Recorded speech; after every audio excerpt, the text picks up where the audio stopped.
Good morning. I'm a student of BSc Agriculture first year, second sem.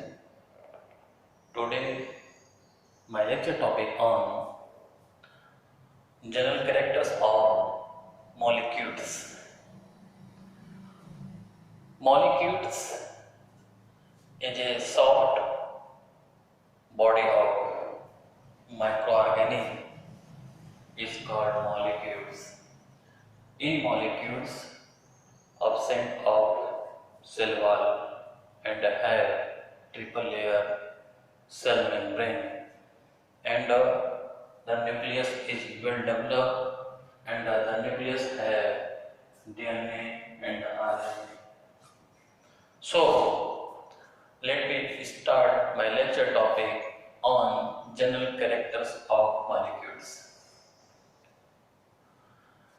In molecule group have major two microorganisms, that is first phytoplasma and the second is spiroplasma.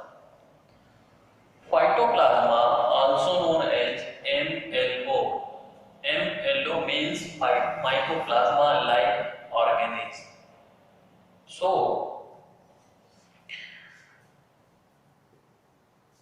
I have present in front of you in the topic of what is phytoplasma. Phytoplasma क्या है? जैसा कि आपको मैं अभी आपके बीच में live class के रूप में लेक्चर लेना शुरू किया और मैंने आपको बताया कि आज का जो लेक्चर टॉपिक है मेरा वो है जनरल कैरेक्टर्स ऑफ मॉलिक्यूल्स.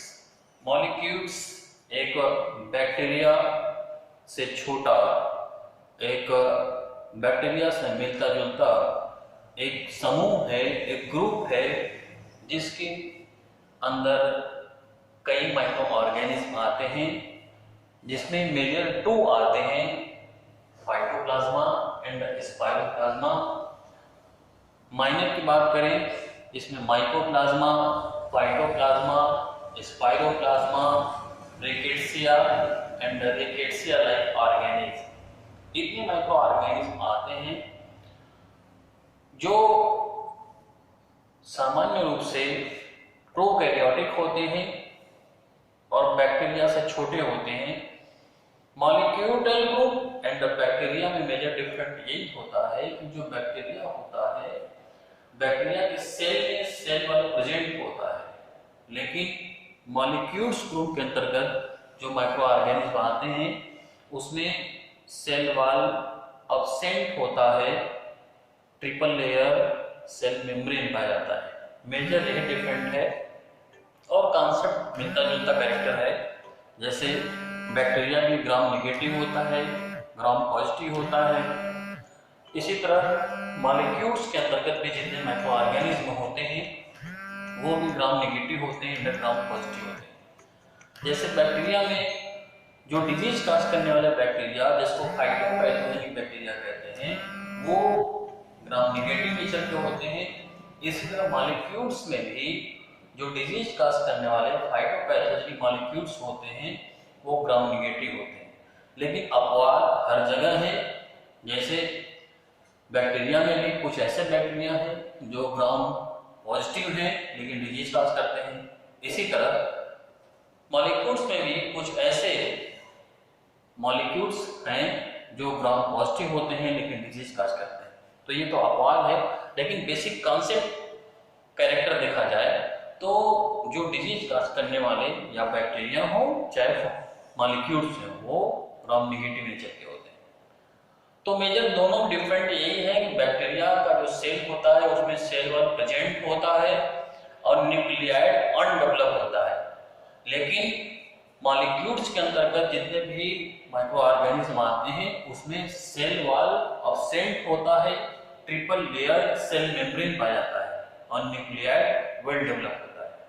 ये मेजर डिफरेंट है और सारा कॉन्सेप्ट मिलता जुलता होता है. तो आज के लेक्चर टॉपिक हम आपके बीच में प्रेजेंट करेंगे मॉलिक्यूल्स ग्रुप के अंतर्गत मेजर दो माइक्रो ऑर्गेनिज्म की.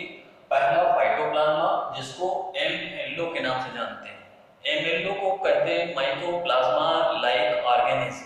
दूसरा है स्पाइरोप्लाज्मा. तो आज के लेक्चर टॉपिक में specially in group of molecules first microorganism like phytoplasma. The today lecture topic on their concept of phytoplasma, their character and their morphology or somatic structure. So let me start. First, what is phytoplasma? Phytoplasma क्या है? Phytoplasma are pleomorphic wall-less prokaryotic microorganisms that can infection in plant and cannot yet grow in artificial culture media. So this type of microorganism is called phytoplasma. Phytoplasma pleomorphic बहुरूपी wall-less cell wall absent prokaryotic primitive carrion वाला microorganism सूक्ष्म जीव है that can infection in plant जो plant में infection काज कर सकता है and can not yet grow in artificial culture media जो आर्टिफिशियल कल्चर मीडिया में ग्रो नहीं कर सकता, इसको हम फाइटोप्लाज्मा कहते हैं. सब example of phytoplasma they causes disease in plant. कुछ ऐसे फाइटोप्लाज्मा जो प्लांट में डिजीज काज करते हैं. तो that is first grassy shoot of sugarcane. Sugarcane में ग्रेसी शूट डिजीज काज करते हैं. Then second little leaf of brinjal. Brinjal means बैगन में लिटिल लीफ डिजीज काज करते हैं. That is third phyllody of sesame. Sesame में phyllody disease cause करते हैं. तो ये कुछ एग्जांपल मैंने आपके बीच में प्रेजेंट किया डिजीज के जो फाइटोप्लाज्मा के द्वारा काज किए जाते हैं. तो पहला कॉन्सेप्ट फाइटोप्लाज्मा क्या है, उनके द्वारा डिजीज जो काज किए जाते हैं वो. नेक्स्ट पॉइंट है their general characters. First character of phytoplasma, they are generally present in the shape of phloem, seeds, tubes of the host plant. पहला कैरेक्टर यह है कि ये जो फाइटोप्लाज्मा होते हैं सामान्य रूप से किसी भी प्लांट के फ्लोएम ट्यूब्स में पाए जाते हैं. पहला कैरेक्टर कि फाइटोप्लाज्मा किसी प्लांट में इंफेक्शन काज करने के उपरांत उस प्लांट के फ्लोएम की ट्यूब्स नलिका होती है उसमें पाए जाते हैं. Point number second, these could not be grown on artificial media but grown in elementary canals in insect vector.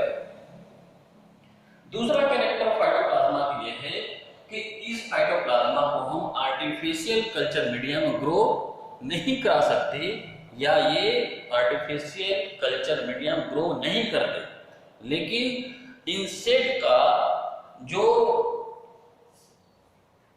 एक कैनल्स होता है एलिमेंट्री कैनल्स, उस एलिमेंट्री कैनल्स में एलिमेंट्री इंसेक्ट आहार नाल जो होता है जिसको एलिमेंट्री कैनल्स कहते हैं, उस एलिमेंट्री कैनाल में ये ग्रो करते हैं या पाए जाते हैं. Point number third, they are sensitive to tetracycline but resistant to penicillin.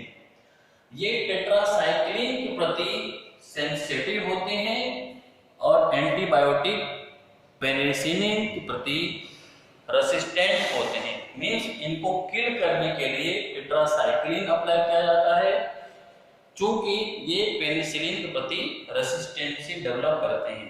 Point number 4, they are usually spheroidal to oval और इर्रेगुलरली ट्यूबुलर टू फिलामेंटस. ये कई शेप में होते हैं जैसा कि आपको इसके कॉन्सेप्ट लिखा गया प्लियोमॉर्फिक. प्लियोमॉर्फिक मींस बहुरूपी, इनका कोई विशेष रूप नहीं होता. यहाँ मैंने दिखाया इसका कोई विशेष रूप नहीं होता। स्फेरिकल होते हैं, ओवल होते हैं, इर्रेगुलर होते हैं, ट्यूबुलर होते हैं, फिलामेंटस होते हैं, ये कई प्रकार के पाए जाते हैं। अब इनकी शेप साइज का कोई विशेष जो है कि कैरेक्टर नहीं होता, ये कई शेप साइज में पाए जाते हैं।